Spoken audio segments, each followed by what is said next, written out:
We are thrilled to welcome back Jess Lahey, celebrated author of The Gift of Failure and the Addiction Inoculation. Today, we'll discuss a topic many parents face, failure to launch, what it is, why it happens, and how we can better support our kids as they transition to independence. That does not sound intimidating at all. Um, or a big ask. So Jess, I was looking back. You were last on in May of 21, one of our very first seasons. Yep. That episode was focused on your book, The Addiction Inoculation. hmm Yep. If you, and what I mean you, audience, have not read The Addiction Inoculation, checked out that podcast episode, it is good stuff and really important work that Jess does in the addiction prevention space. So please do check that out.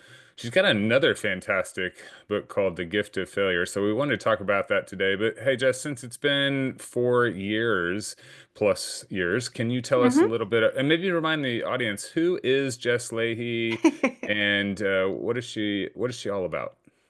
So Jess Lahey has done a lot of things. I feel like it's been really, I'm one of those wandering but not lost type of people. So, as my children try lots of different things and figure out who they are, I'm like, cool, that's all valid. That's all important because I did a lot of that.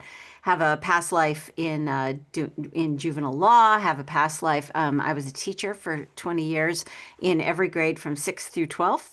I taught for 5 years in a drug and alcohol rehab for adolescents. My favorite place to teach is middle school. I have two kids who, when I wrote The Gift of Failure, were like 9 and 14. That also happens to be when I got sober. I'm an alcoholic. So I have a little, 12 plus years of recovery under my belt. And after I had been teaching in the rehab for a while, I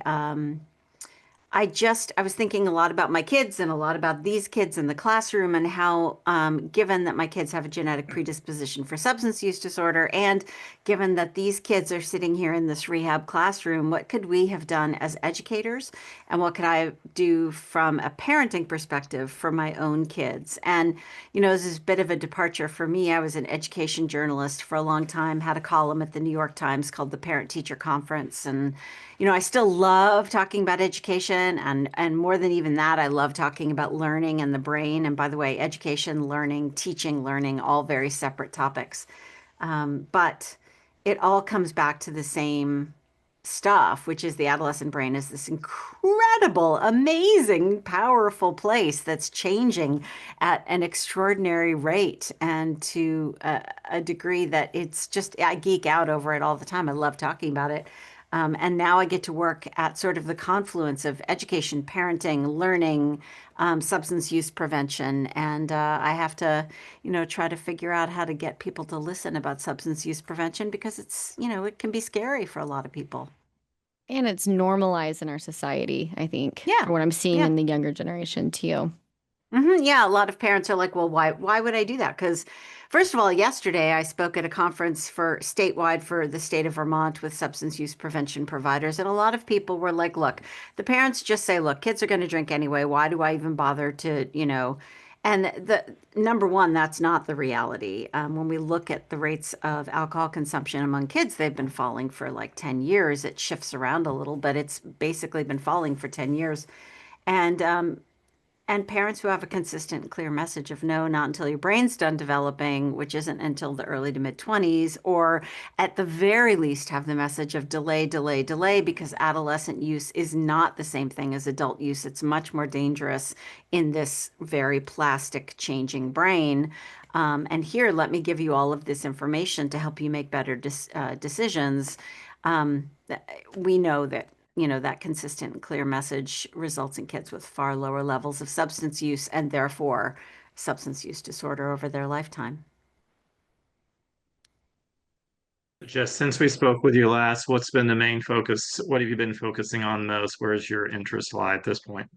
So I get to operate at this really cool place right now. So yes, I'm still doing straight up gift of failure. I do a ton of speaking. So like tomorrow I leave for a week away in California, North Dakota, and Massachusetts. I'm all over the place. I get to do international stuff. I love it. I love it. I love it. I love it.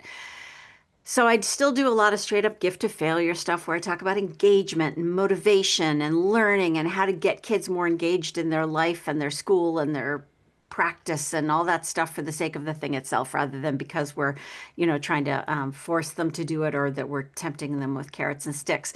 But I also do a lot of the straight up substance use prevention. Mhm. But what we found over time, and when I say me, I mean me and school leaders who also know that they need to be doing substance use prevention at school, is that it's really hard to get parents to show up to talk about substance use prevention. So, what I've done and what school leaders and I have sort of cooked up is a confluence of the two. I mean, they really are quite interrelated. They dovetail beautifully around the topic of competence and self-efficacy and restoring the internal locus of control back to kids, which not only lowers anxiety, it also increases all of that wonderful protective benefit. Self-efficacy is incredibly protective against substance use. The more in control kids feel, the less their anxiety and their stress, the less likely they are to turn to substances. And a lot of that can be done through some gift of failure topics. So I don't like to say that I trick parents into coming, or I do mention it in the description, although it is very gift of failure focused. And then I wheel out my big Trojan horse and I leap out with a lot of the substance use prevention content that it's important to do. And yesterday, in fact, I was speaking at this conference and saying, look, if you can't get people to listen to straight up substance use prevention, here's how to talk about it. Here's an in around sports. Here's an in around camp. Here's an in around learning. Here's an in around learning differences. Here's an in around, just all these different ways into that conversation that can help just make it easier for people to start to listen. Because even when I do, sort of get people listening to this stuff unexpectedly, I get so many emails back saying, you're right. I wouldn't have gone to a straight up substance use prevention program either because I have my own stuff I have to deal with that makes me anxious. Or, I just didn't want people to see me there because if I were to go to a substance use prevention thing, people would be like, ooh, she must be worried about her daughter. And, that stuff, that work Mm. worries me. But I really did need to hear what you told me last night because you busted a lot of myths for me that I really and truly believed and thought I was doing the best I could, and thought I was teaching my kid the right way around substances. And I had no idea I was actually setting them up to be more likely to use at a younger age and therefore have a higher risk of substance use disorder over their lifetime. Jess, can you remind me when The Gift of Failure came out? Sure, it just turned 10. It came out in Wow. 2015, and I got Oh, sober in 2013, right when I sold the book. And my father was the one who made it very clear to me that if I didn't get sober, I was going to blow this huge opportunity, to become the author I had always wanted to be. And he was 100% right. So that's when I got sober. I can't remember if you told that story in the first episode or if I read that about your dad, but I remember you Yeah. talking about he was the one that said you Yeah. need to you've got a problem and you need to um I thank him for it a lot because I tell people a lot that getting to a place where you know you need help around a lot of different things, not just substances, is like a 100-piece puzzle. And you hardly ever get to be that 100th piece. I've been that 100th piece for someone once, and it was pretty cool, I have to say. Not that that's the end of the story, but at that moment, I was that 100th piece where everything came together. But you can't be the 100th piece unless pieces 1 through 99 are there. right. So there were lots of other people and other opportunities to sort of figure out how bad things were getting. But the day that my dad came to me and said, as lovingly and as kindly as he could, that I was in big trouble and I needed help. And, especially since my dad, he hates upsetting me and he hates conflict. So the fact that he put all of that aside out of love for me and wanted to see me be better, that I owe him so much for that. That's that's amazing. yeah, that's a Yeah. fantastic w way to go. Kudos to your dad and congrats on Yeah. being 12 plus years Thanks. sober. That's awesome. Okay, so then the addiction inoculation 2020-ish. 2021. 2021. Yep, That's crazy. So when you came on the podcast, it must have been we were promoting it because you came on probably. in May Yeah. of 20. Yep. That's Yep. crazy. So I think it's interesting that this Trojan horse and confluence of the two. That's Yeah. fantastic. But so you wrote The Gift of Failure in 2015, and I feel like you were ahead of your time on this idea of failing to launch, or at least it wasn't, I maybe I had my head in the sand, but it wasn't talked about as much back then. And now it's like you hear all about failure to launch, particularly when it comes to young men. And I'm not saying that young women are not struggling, but Hmm. can you talk a little bit to the audience about how do you define failure to launch and why is it even more important or as equally or more important? I don't know, you tell us in 2025 versus when you first wrote the book in 2015. I'm not I mean, in terms of labeling what it is that's going on. Failure to launch makes it sound like there's this, 10-second countdown and then we're off. This is something, and this is what makes it so difficult, is raising kids is a process of taking advantage of every learning opportunity you can. Because as a teacher, anyway, let me sort of put it in the perspective of like middle school. The my job as a middle school teacher, and the reason I love middle school so much, is that we put kids in a situation where we're asking so much more of them than their brains could ever handle, because the adolescent brain develops from the bottom up. You start with all the like the amygdala, limbic system, like reactive brain, and then we move finally someday at towards the end of adolescence up into the frontal lobe, prefrontal cortex part, which is the adulting part of the brain, right? So at sixth grade, seventh grade, we suddenly ask way more of these kids than their brain is ready to process, manage, handle. But that's the fun of middle school. Like, that's why middle school is an incredible time to make mistakes and learn how to do differently or better or figure things out. And unfortunately, a lot of kids are being told that there isn't any room for mistakes in middle school, that middle school grades are too important because they set you up for high school and therefore no mistakes, blah, blah, blah, blah, blah. But the fun thing about middle school is I watch these kids. My job is to watch these kids screw up all day long and not necessarily intervene right at that second. It's not like with a dog where if you don't intervene right away, they won't understand what you're, trying to deal with. With kids, learning opportunities are a matter of right place, right time, right. Have they just had a snack? Are they ready to hear this?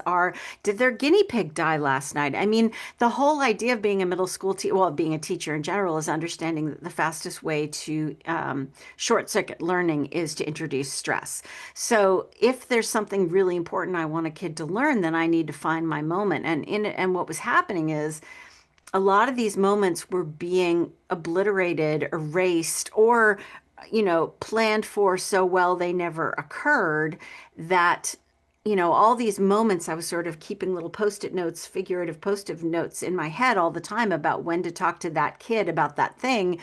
And then the parent rushes in with the forgotten homework, and suddenly that thing isn't a thing anymore because mom or dad has saved them. Mm. And again, everything I write is comes from a place of been there, done that, made that mistake. Now let's talk about it. And as I write in Gift of Failure, I had a 9-year-old child who couldn't tie her own shoes, and that was 100% my fault. That had nothing to do with her inability to tie shoes or her lack of interest in tying shoes. It was that I didn't enjoy her seeing her feel stupid, seeing her feel frustrated, and so I took over and I did it for her, and then we just sort of moved in the direction of Velcro shoes, or I'll just do it or whatever, and suddenly I have a 9-year-old who can't tie her own shoes. So, overparenting your kids is something that even anyone can do, even if they're researching an entire book about it, because we're so emotionally tied to like as a teacher, I don't love seeing my students frustrated, but I know that's part of the process of learning. If they raise their hand, my job is not to come give them the answer. My job is Mhm. to come talk them through that process of self-discovery, of figuring out, getting to the answer on their own, and shoring that up with, scaffolding if they need it and all that sort of stuff. But, if I just walked in and gave all the kids the answers either ahead of time or the second they asked, I'm a horrible teacher and they're not learning much. So it works similarly in parenting. So it's not like to get back to your question, it's not about the launch, it's about the preparation. And let's say your kid is late to their launch, or your kid is, some kids are ready to launch earlier and some kids are excited to launch and some kids want nothing to do with launching. Like I have one kid who was super stoked to get his first apartment and be out there and have and I've got these roommates and I have it all lined up. And then I have a daughter who is excited but also petrified, as she should be, because she came of age during COVID when she did not have the opportunity to go out there and become competent out there in the world in the way that her big brother did. So it's a very different situation, and I don't think it's fair to just label it all as failure to launch. And it's also COVID changed things. And, the people who are writing about kids and failure to launch and emerging adults and the bounce back generation or whatever you want to call them, the boomerang generation, it's just not as simple as a little label like failure to launch. And it means that I have lots of parents coming to me when their kids are in their early 20s saying, what do I do?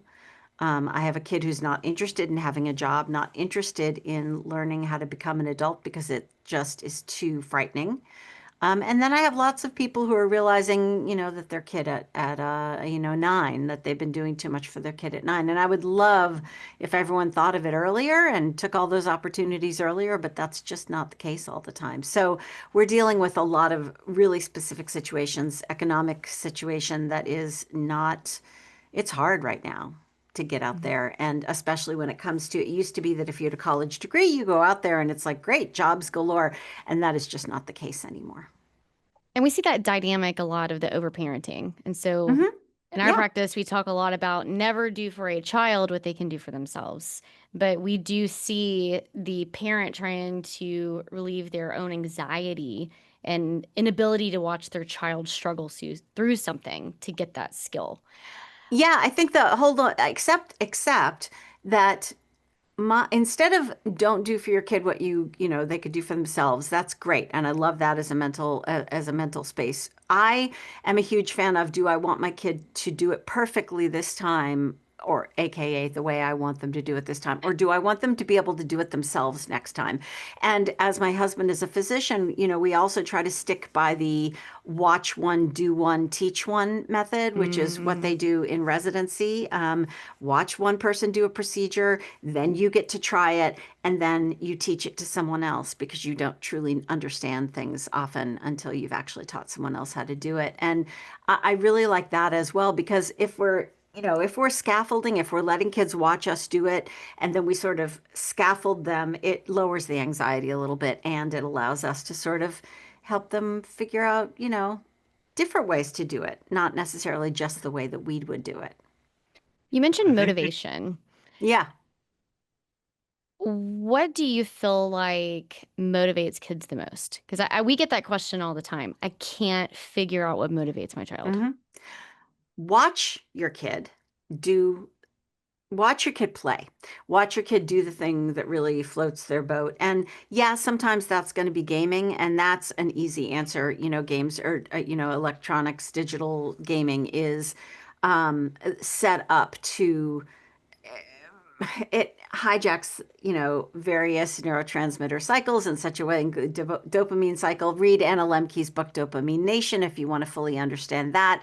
But sure, you could watch them do that, but ideally watch them do something that sort of helps them achieve that Mihai Csikszentmihalyi state of flow. That I am doing this thing because I am in it, because I want to learn it, because I want to master it, because it's fun.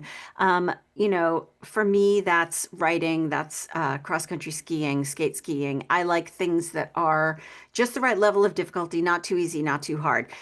That flow state, that's called intrinsic motivation, right? And as a teacher, it's my holy grail because that's where the deepest learning happens. So that happens in intrinsic motivation, most often happens in the presence of three things: autonomy, which is not just independence, it's control of the details of what you're doing. Competence, not confidence, competence, and connection. Okay, so an ideal, perfect version of this, we can even talk about digital stuff. We can talk about games. Look at Minecraft. Minecraft is massively popular, and I'm dating myself a little bit here, but like my kids grew up in like early Minecraft stuff, and we could even be talking about Legos here. But let's talk about Minecraft because what is Minecraft about? It gives your kids very few rules and they get to build a whole universe according to their rules. And they get to feel competent doing it. The learning curve, once you've mastered that learning curve, you can do all kinds of really cool things. And then, all your friends are doing it. So it helps you with that connection. You could imagine that those pretend things you're building could be real things out there in the world. And what's interesting is and the reason I use the Minecraft example is because here's how we can wreck that intrinsic motivation. I was hired as a journalist, not hired as a journalist. I was invited as a journalist to watch the rollout of Minecraft by the company that now owns it as a part of school system. So they were concerned about the lack of motivation and dedication to learning that some kids were experiencing. And so they're like, great, we'll use Minecraft in schools so that they can take this thing that's super fun and wonderful and we'll apply it to learning. And then learning will be super fun and wonderful. But what they did was they said, okay, here are the rules of Minecraft. Here's only what you can use it for under these very strict parameters. And guess what? No one was particularly excited about using Minecraft in school. And, maybe at first there was some novelty, but it's the whole magic of Minecraft is the autonomy, the ability to feel competent and have feelings of what's called self-efficacy, and the ability to connect with other people around it or connect it to the real world or connect it to other things. And, mess with that like, you know, carrots and sticks, pay kids for grades, grades themselves, all kinds of threats to keep good grades. And you mess with intrinsic motivation because we know the carrots and sticks, that giving kids extrinsic rewards in order to try to get them to do things like homework or practice soccer or practice piano, they not only don't work, they actually undermine long-term motivation and they undermine creativity.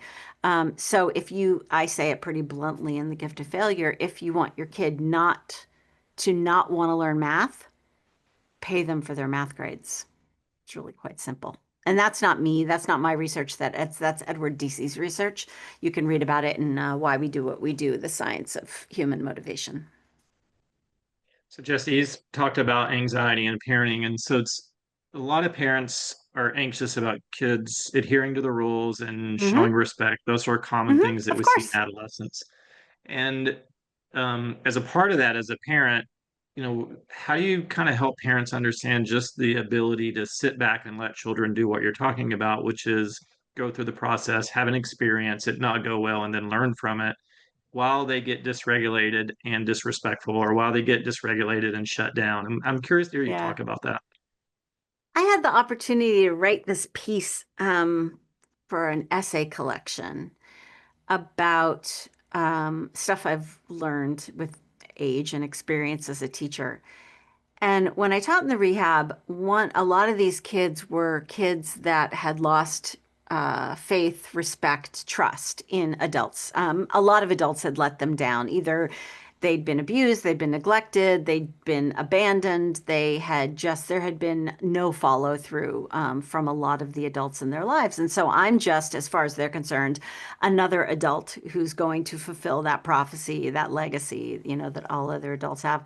So the one thing I could not do in my classroom, in that classroom in particular, was get emotionally involved in when they were trying to rile me up, or give up on them. And I always had to follow through. Always, always, always. I had to be consistent. But the two big things about not getting emotional was super important because essentially what they were trying to do was to prove what they believe to be true, which is that adults will give up on them and leave. And so if I get emotional and send them out of the room, or if I get emotional and I leave the room, I have proven the theory, and they will no longer, I am no longer capable of teaching this kid anything. I've lost them. And that happened once, and I will regret it for the rest of my life. This one girl just pushed me, swore at me, and I lost my cool and I lost her. I never got her back. And then on the other hand, like the follow through thing is so important. And so I think number one, modeling that for my students. And there's lots of fun moments when, modeling stuff for students really, really does work, whether it's, a kid farts in class and everyone laughs and starts to make fun of that kid. And I say, we don't treat people with that. We treat people with respect in our classroom. And then a little while, this actually has happened so many times. And then a little while later, another kid farted, and I just didn't react. And anyway, there's all these moments when you have this opportunity to model that behavior for them. Um, so that's where I always start as a parent or as a teacher is we have to model the behavior that we want to see from kids. And if we're not respectful of them, I don't have any idea why we expect them to be respectful for us. It's not something I know some people believe that kids are supposed to respect adults just because they're adults, but I don't happen to believe that. I think that respect is something that is to be earned to a certain degree. And I earn that through trust and through modeling and through showing the kids over and over again that I don't just talk about the right thing to do, but I actually do what I refer to as making my life my argument, which is a quote from Albert Schweitzer. I think that we have to start there, and that's just all really the only thing that I think works on a regular basis. And I think it's a really important point for, all of us as parents and parents who are listening. That point, Jess, you made is really critical because if our children don't respect us and if we demand respect, then I think Mhm. exactly we lose them because they're not, we're not giving what we're asking for. Well, and I also think, understanding what respect is, it's not just, in my mind anyway, I don't think obedience, I'm not interested in teaching kids who are just obedient. I find that, number one, incredibly boring. And I worry about those kids. I really do. I worry that those kids are going to be I worry that those kids are going to be easily victimized. I worry those kids aren't going to self-advocate. I worry that if someone treats them badly, they won't be able to stand up and say, I don't like the way I've been treated. So the most respect I've ever had for students is when they have politely or respectfully, one girl in particular, I'm still so proud of her for this. She came to me and she explained that she was dropping it was a Latin class. She was dropping my class because she felt like it was a waste of time for her because she really wasn't learning much. And we'd had a really rough patch in this class where it was a bad time. And she was 100% right. The way the class was going at that time was a waste of her time. And I asked her for a little bit more time to prove to her that I could change that. And it made me a better teacher, and it made me understand what she needed from me more. So when a teacher, if a teacher's not willing to read those comments they get back, those evaluations they get back from students that are a little bit scary and talk about the things maybe they could do better, I worry about those teachers very much. But I think understanding that respect is not just about obedience. I think we tend to think of it as yes, sir, no, ma'am. I will sit here in these classrooms, straight lines, and never ever speak out of turn. Kids who never speak out of, like, speaking out of turn is something kids will do when they get excited about something. So, having a little bit of, and I'm not saying I ever had a chaotic classroom, but I did have a classroom where if everyone was silent and everyone was in rows and everyone was being very orderly, that to me wasn't a dynamic classroom, and not a lot of learning tended to be happening there because number one, lecturing is not a great learning tool, but anyway, or teaching tool. But anyway, I really do enjoy questioning the premise of some of the assumptions we have about what obedience and respect look like. I wanted to circle back a little bit. I loved what you said. It's not about the launch, it's about the preparation. And then I think that's a great reminder on modeling the behavior we want. I mean, that kind of goes to a lot of parenting.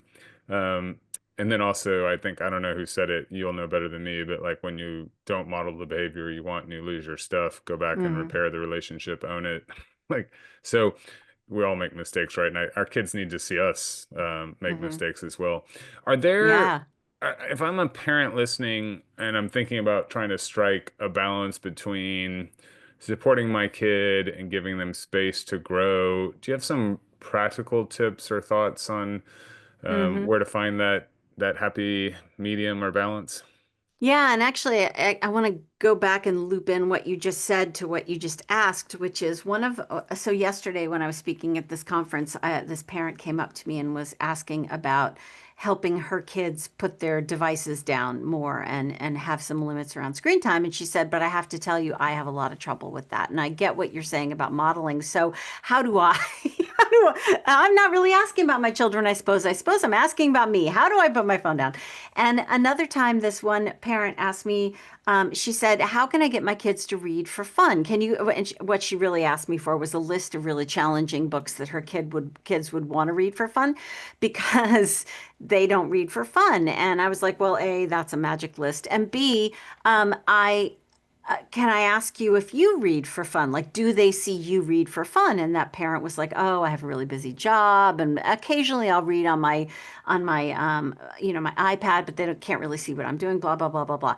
So one of the things, so the modeling thing makes a ton of sense, but that's hard, right? Modeling is hard because we got to deal with our own stuff first, and that applies to dealing with your issues of alcohol, which I had to do, or dealing with, making reading for pleasure a priority in your house, or respect a priority in your house, right? If I'm not treating people out in the world with respect, there's no possibility my children are going to treat other people with respect, right? So, one of the things one of my favorite tools for helping kids take more intellectual and emotional risks, which, by the way, feeds into very much what the adolescent brain is craving, but also kids find very, very scary, especially when they're being parented and being listening to the society who says you can never make mistakes and you have to be good at everything all the time. Is every season, my family, even now that we're not all in the same house, we do this by Zoom. Every season, we've been doing this for 10 years, over 10 years. Every season, we pick three goals for the coming season. And they have to be our own goals. I can't like say to my kid, wouldn't it be great if your goal for this season was to get an A in math? And it can't be that kind of goal. It has to be um, something that is somewhat under, not totally under your control, but where there are actionable things that you can do in order to make that happen. And one of those goals has to be scary. And number one, it's a really cool way to get to know your kids because sometimes they will pick things that you never expected. But when we all have to pick at least one thing that makes us a little bit nervous, then our kids are constantly seeing us try things that are scary for us. Taking lessons in something you've never taken lessons in, reaching out and I said to my kids recently, we moved to Vermont when my kids were kind of grown up, and it's been harder for me to make friends because I don't go out much. And so recently I said to my kids, you know what, I'm going to go take these lessons because I need to get out of the house more. I work at home and I need to meet people. I need to make some friends. And that's really scary for me as a 55-year-old. It's hard to make new friends. And my kids, that's where they start to build respect for me, and I'm modeling the things I want to see from them. That's awesome. I hope I know that's hard, especially when you work from home to step, force yourself Yeah. outside of that, right? Because it gets comfortable Yeah. and, but Yeah. yeah, the social connection and peace. And to your point, if we want our kids to do that, we need to model that. So thank you for being Absolutely. vulnerable and saying you struggle with that too. Is Yeah, it's there not upcoming easy. project? Making friends later in life is tricky, especially when with the last place we lived, my kids were little, and so it was really easy then. Elementary school, we're going to all these events, and you meet all the other parents. But my kids were big when we moved here, and I live in the woods of Vermont, and there aren't exactly people eager to, build friendships or join book groups knocking at my door and coming to find me. Actually, I have to kind of go out in the world and find. They went to the woods for a reason. Yeah, exactly. I'm not saying I don't love being alone in the woods. I do. I am a writer after all, but Jess, when we see you next, 2 years, 3 years, 4 years, 5 years, where do you see what's Jess thinking about over the next few years? Are any new frontiers yeah. you're heading towards? Yeah, so it's interesting being a writer, and also I host this podcast on writing. It's called #Am Writing, and for the past however 8 years or whatever, we're constantly talking about the work of being a writer and what that looks like and what we're going to do next and how that's going to look. And so listeners of the #Am Writing podcast have been listening to me talk about all these book proposals that I've worked on over the past couple years. And book proposals are a huge lift. They're like so much research. Each one takes me about, I don't know, a year to fully research a topic but it also can be an incredible tool for figuring out what you don't want to write. So over the past couple of years, I've written 4 or 5 really workable book proposals for books that I hope someone else writes one day, but they're not for me.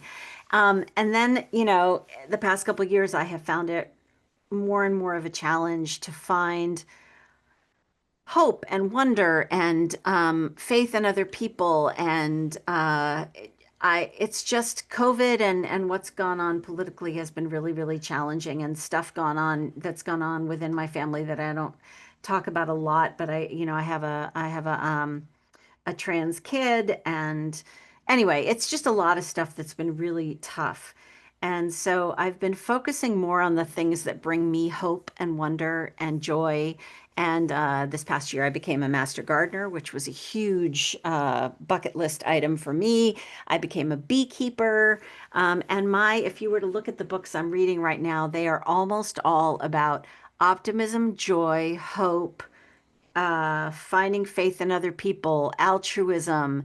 And I'm not quite ready to write about it yet, but I'm trying to figure out how individual altruism and individual hope and individual faith in other people can spread, can become a contagion. And there's some things that have gone down this year that have made me see just how important that is. No idea if I'll do anything other than just write in my Substack newsletter about it. But boy, I'm enjoying reading about it. In fact, Jane Goodall, I was reading her book on hope actually when it was Mm. announced that she had just died, and I started it all over again once I heard the news. And that book is absolutely wonderful. It's a really good read. But I'm looking for inspiration right now is my main point. And awe and that sort of thing. Trying new things. Yeah, absolutely. And what's really interesting about trying new things is it puts you in that sort of beginner's mind, and that's always a good place for someone as they get older to be put back in that beginner's mind place, because we become a little pretty sure we've figured things out, and I like to be in a place of I don't know, and let's find out. And isn't that a cool question? That's what being a writer gives me. I love that. Right. Well, just I have a 9-year-old boy. I'm sorry, an Mhm. 11-year-old boy, 9-year-old girl. Wrong kid. Sorry, kids. That's all. It's great. Like which one? Hey, you. Yeah, you and it. That's where Yeah. we're going with this. Okay, 11-year-old boy, 5th grade. Mhm. Middle school's tough. It's real, the real school thing. We live in that high educational demand environment. All of his peers, they have everything he doesn't, according to him. We're kind of in that stage. Mhm. And what is something that I need to really be focusing on doing to make him so he doesn't get to failure to launch or I'm not going to leave the nest? Yeah, for me, The most important thing I do, my kids are now, by the way, the kids you read about who were 9 and 14 in the gift of failure. My eldest is now about to turn 27 in a PhD program, just doing Amazing. work I don't even understand and couldn't even begin to understand in economics. And then my daughter is about to graduate from college and studying philosophy, studying things that, again, like, explain that to me again. How'd you get to that thinking? The cool thing about that is about being where you are is that that it feels like there's so much time between there and where my kids are now. But again, the learning opportunities along the way really are fewer than you would think. And so Mm, even with the big kids that I have now, I have to do two things all the time, which is that do I want them to do it my way or perfectly now? Or do I want them to be able to do it themselves next time? And where do I want them to be? Not Friday. Where do I want them to be 6 months from now? Where do I want them to be 5 years from now? All that sort of stuff. So, for example, my big kid, the boy got in just a small car accident, but it was his first time having to deal with that kind of stuff. And he was texting us about it, and he was all scared. And I noticed that we were on a text. It wasn't our big family group chat. It was just us with our son. And I said, "Can we add your sister into this because you're learning some really important stuff from this, and I want her to benefit from it too." So it wasn't her thing. It wasn't her issue. She didn't need to deal with it, but her brother's dealing with it, and this is really important mhm. information. Or, there are just all these moments where it's like, oh, you know what? I really screwed this thing up and I learned something really cool about how to fix it. Or, I made this mistake and I want to try not to make it again. Do you guys have any ideas for whatever? And that's the other cool thing about those goal things I talked to you about, because Mhm. every month we not only set 3 new goals, we also talk about how the last ones went. And they might be the same ones over again if you didn't achieve them. But we talk about what went wrong and what we're going to do differently in order to fix it. And again, trusting us with that information is huge. Like, as long as my kids are going to be willing to talk to me about their screw ups and what they learned from them, I'm winning as far as I'm concerned. So just, if you have 9 and 11-year-old, this is like prime time. So instead of saying, here's how you do it, or here's how I think you should handle it, be doing a little bit more. How do you think you're going to handle that? What are some strategies you're going to come up with for figuring out how to not finish, or sorry, forget your homework next time? Um, you can certainly say, have you tried a checklist? Have you tried alarms on your calendar? All those fun things that we love to suggest. But I'm going to tell you right now, unless they feel like they're coming up with the solutions, they're less likely to work for your kids. And this works for little kids too. Like, if you go, if mornings are super stressful for you because no one can get out of the house, and let's say you have a kid who's in like first grade and a kid who's in sixth grade, at a time when there's low stress, like maybe around the dinner table and people are, feeling pretty good, say, you know what? I've noticed that getting out of the house in the morning is just really seems stressful for everybody. And I know I forget my keys, and then I got to go back for my extra shoes, and then I got to, oh wait, shoot, I forgot my water. I got to go back in. What are some ways that maybe we could make getting out of the house easier and less stressful for everyone? Like, this isn't just about me wanting you to do X, Y, and Z. What are some ways that we all could, solve this? And I've seen little kids come up with like, oh, I could put pictures of the things that I need to remember on a piece of paper next to the door. And I could look at that and remember I need my backpack and my water and my sneakers. And then that'll help. And then the sixth graders like, okay, or I could make a checklist, which happens to be my daughter's favorite, and my favorite, tool. But by the way, my daughter did not arrive at a checklist as her favorite tool because it's my favorite tool. I told her about it a bajillion times, and it wasn't until she was put in a situation where she had to come up with a strategy and she actually thought she came up with it on her own that it became the strategy she continues to use to this day. Really. Don't don't lose those learning opportunities because you're running late, or it'll be faster if, or I'll just do it myself, or it would be better if I just did it myself. Give them the opportunities to try it their way. What's your suggestion when you get met with the, well, I don't know. I don't know. I don't know. I mean, that's my son's favorite word. I'm like, well, I'm noticing that we are forgetting our shoes, our homework, or whatever. Why do you think that is? I don't know. Yeah. Yeah. So honestly, I tend to look at how I'm asking the question, Okay. because there are other ways to to ask questions that can be really more helpful than, like what happened today.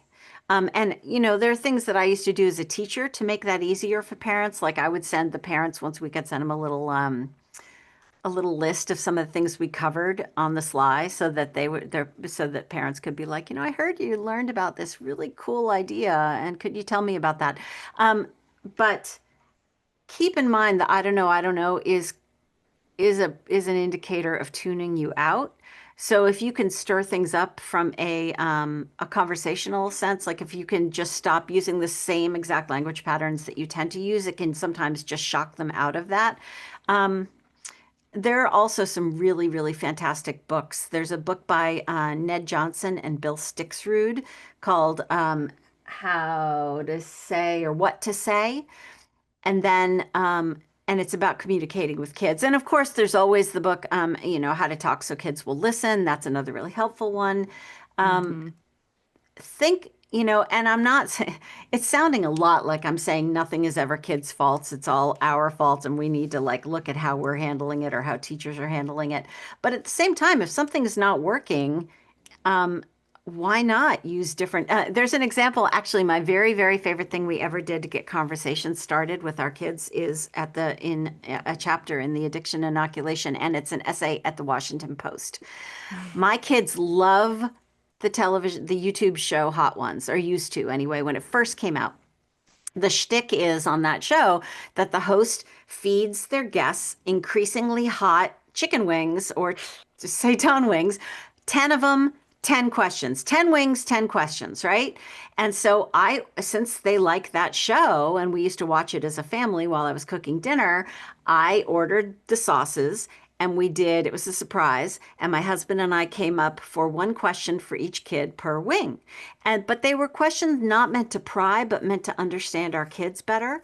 And we had one of the best nights of our family life. And yeah, we ended up drinking liquefied vanilla ice cream at the end because it was so hot and spicy. But the questions were things like, which grandparent do you think you resemble the most from a personality perspective, and why? Which parent do you think, or like if you could do anything with your life, no limits, what would the big dream be? Like these kind of questions that get at what really motivates your kids. Not the kids we wish we had, not the kids we thought we had, but the kids we actually have. And once we get talking to them and making it really clear that that's who we're interested in, and not this imaginary straight A student, student athlete over here. Meanwhile, our very clumsy, kid with a learning difference over here is feeling not seen, heard, known, or loved for who they are. But if we're asking really good questions that makes it really clear that we care about who they are, that's a really great way to get conversation started. And I'm not saying it's going to solve your problem, but it is going to get you a step closer to letting kids know that you care. And by the way, many, many kids, when I go speak at schools, I give them all my email address so that they can tell me what it is they want me to tell their parents at the evening event. I say, please email me and let me know what it is you want me to tell your parents tonight. And one of the big things that I hear back from them is that they don't feel like their parents actually have any idea who they are. And then a lot of kids tell me, don't tell my parents this, but I really do actually want to talk to them. I just don't want to talk to them about the things they want to talk to me about all the time. I don't want to talk about that, how important my French grade is one more time. I don't want to talk about which colleges I'm going to apply to for the sixth straight night in a row over dinner. So we got to give them a little space too for the topics that are interesting to them and important to them.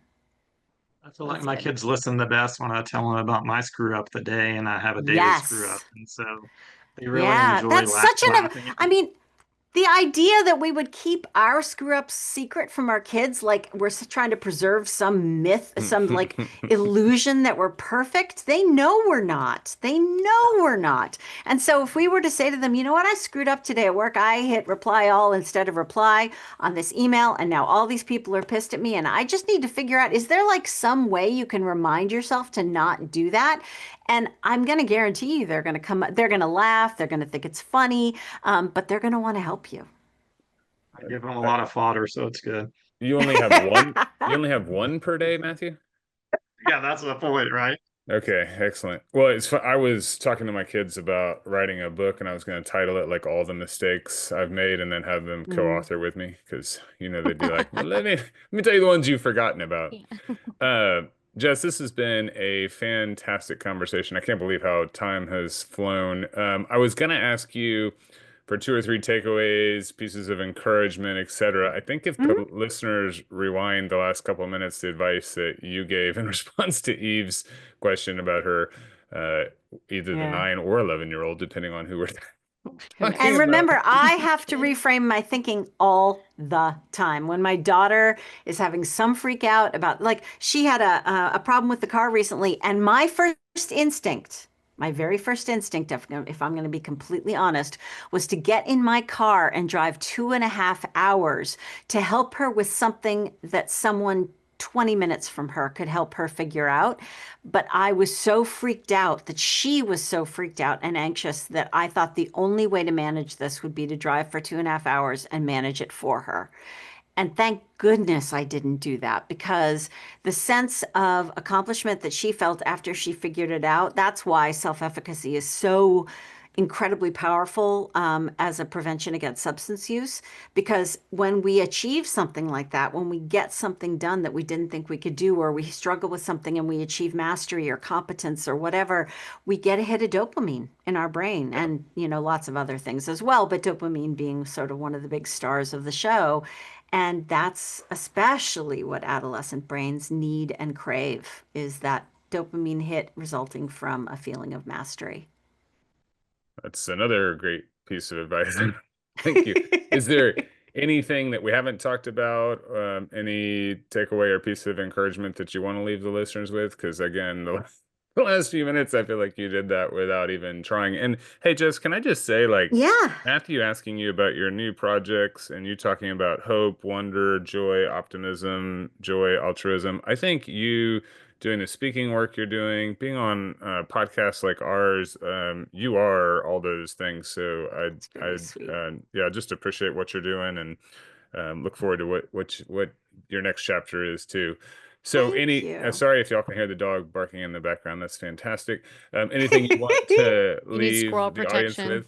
It's well, actually, yeah. So a friend of mine just had the best thought. I was explaining how hard it is to get people to come to these substance use prevention talks, and how important I feel the information is. Like, as much as I enjoyed writing Gift of Failure, the addiction inoculation and teaching people about substance use prevention, and it's not about substances, and it's not about it really links into so many aspects of adolescent development and child development.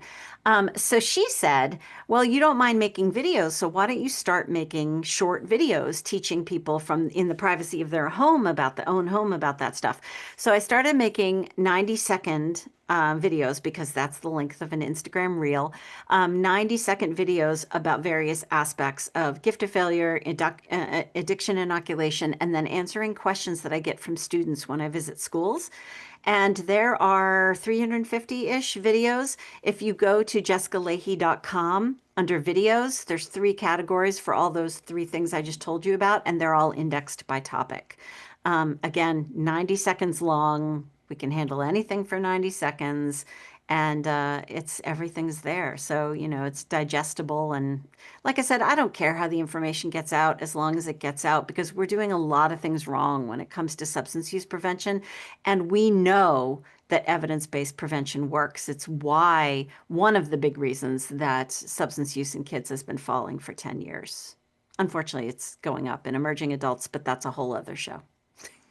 Thank you for that. And again, if the listeners have not listened to the May 2021 episode, please go back and check that on an addiction inoculation. Well worth your time. Jess, thank you so much for coming on the podcast and sharing Of your insights. course. It was great having you back. I know our listeners will benefit from your wisdom and practical advice. For the listeners, Jess mentioned her website, which is a great resource. Jess, I think your social media is at Teacher Lahey. Yeah, and the my Substack is jesslahey.substack.com. And if you're interested in these topics I just wrote a whole piece about bees and bears and wasps and finding awe even in the creatures that you think you hate. And anyway, so that's where I write a lot of that stuff that's honestly just mostly for me, and it's where I work out new ideas and therefore I think tends to be a little bit I don't know, more interesting than some of the other stuff that goes out there. And I have found in over the my writing career that anytime I'm writing things for myself that make me happy and that fulfill me, then they tend to resonate better with the audience. So that's the place where I get to write just for me. That's awesome. All right. Thank you, Jess. And we look Thank you forward to so staying in touch much. and seeing what the next chapter looks like. Absolutely. Thank you again.